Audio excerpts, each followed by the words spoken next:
50,682 vote खणी अॻिते आहे। 8 पोलिंग स्टेशन जा ये नतीजा आहिनि।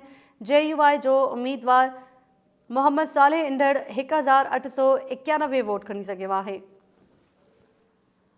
गैर हतमी ऐं गैर सरकारी नतीजा आहिनि। NA 201 सखर जो ही गैर हतमी ऐं गैर सरकारी नतीजो आहे। पीपल्स पार्टी उम्मीदवार खुर्शीद अहमद शाह 50,682 वोट खणी अॻिते आहे ऐं JUI जो उम्मीदवार मोहम्मद सालेह इंदड़ 1,891 वोट खणी सघियो आहे। 8 पोलिंग स्टेशन जा इहे गैर हतमी ऐं गैर सरकारी नतीजा आहिनि जेके अवां सां शेयर कयूं पिया।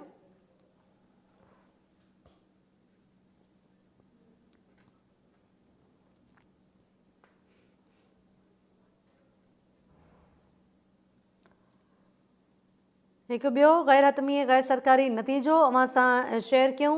PS 41 मेहर जो ही गैर हतमी ऐं गैर सरकारी नतीजो आहे। पीपल्स पार्टी उम्मीदवार फयाज़ अहमद बुट 1,746 वोट खणी अॻिते आहे। 6 पोलिंग स्टेशन जा नतीजा आहिनि। GDA उम्मीदवार लियाकत अली जतोई 1,464 वोट खणी सघियो आहे।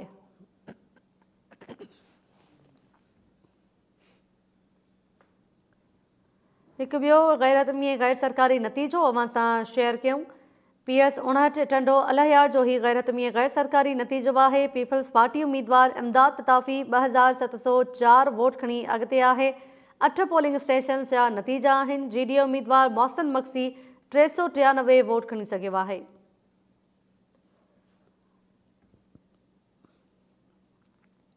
PS 59 टंडो अलहयार जो ही गैर हतमी ऐं गैर सरकारी नतीजो आहे। पीपल्स पार्टी उम्मीदवार इमदाद पताफ़ी 2,704 वोट खणी अॻिते आहे।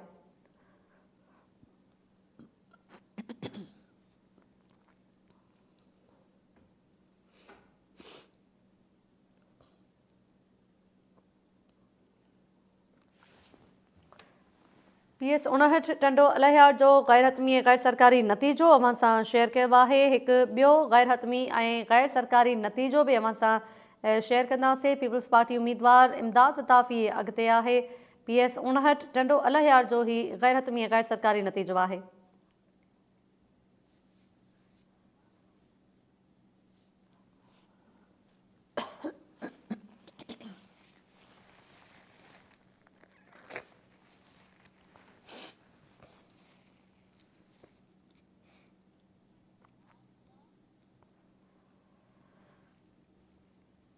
PS 59 टंडो अलहयार जे 8 पोलिंग स्टेशन जा गैर हतमी ऐं गैर सरकारी नतीजा आहिनि जंहिं मूजिबि पीपल्स पार्टी उम्मीदवार इमदाद पताफ़ी 2,704 वोट खणी अॻिते आहे।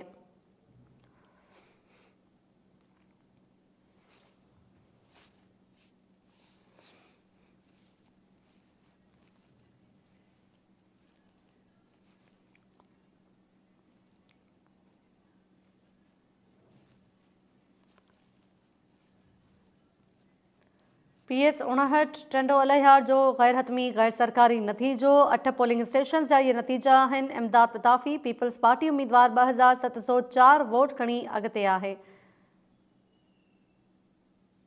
हिकु ॿियो गैर हतमी ऐं गैर सरकारी नतीजो अवां सां शेयर कयूं। NA 227 दादू 1 जो ही गैर हतमी ऐं गैर सरकारी नतीजो आहे। GDA उम्मीदवार लियाकत अली जतोई 2,541 वोट खणी अॻिते आहे। पीपल्स पार्टी उम्मीदवार इरफान ज़फ़र लगारी 2,359 वोट खणी सघियो आहे ऐं 9 पोलिंग स्टेशन जा इहे नतीजा आहिनि। GDA उम्मीदवार अॻिते आहे। लियाकत अली जतोई 2,541 वोट खया आहिनि। पीपल्स पार्टी उम्मीदवार 2,359 वोट खया आहिनि।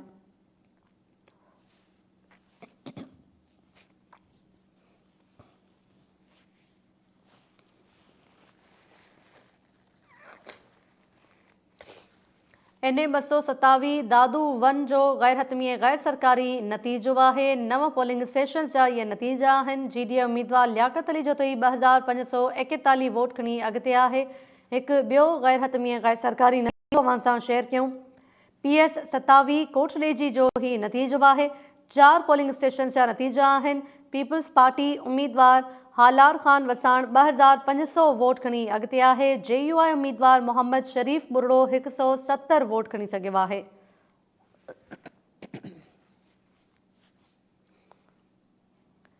PS 27 कोटडेजी जो गैर हतमी गैर सरकारी नतीजो है। 4 पोलिंग स्टेशन जा ये नतीजा आहिनि। पीपल्स पार्टी उम्मीदवार हालार खान वसाण 2500 वोट खणी अॻिते आहे। JUI उम्मीदवार मोहम्मद शरीफ बुरड़ो 170 वोट खणी सघियो आहे।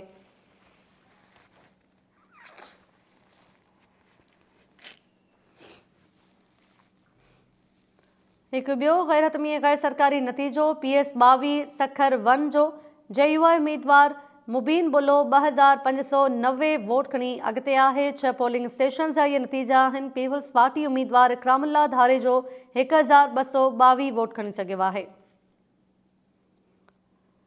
JUI उम्मीदवार मुबीन बुलो 2590 वोट खणी अॻिते आहे। 6 पोलिंग स्टेशन जा नतीजा आहिनि। PS 22 सखर 1 पीपल्स पार्टी उम्मीदवार इकरामुल्लाह धारे जो 1222 वोट खणी सघियो आहे।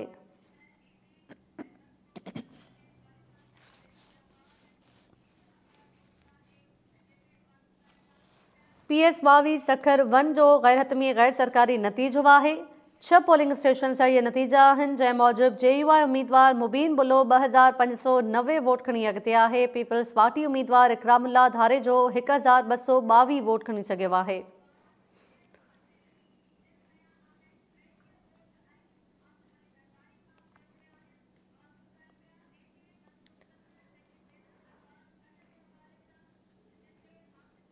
गैर हतमी गैर सरकारी नतीजा जेके अचनि पिया अवां सां शेयर करे रहिया आहियूं। PS 22 सखर 1 जो गैर हतमी गैर सरकारी नतीजो JUI उम्मीदवार मुबीन बुलो 2590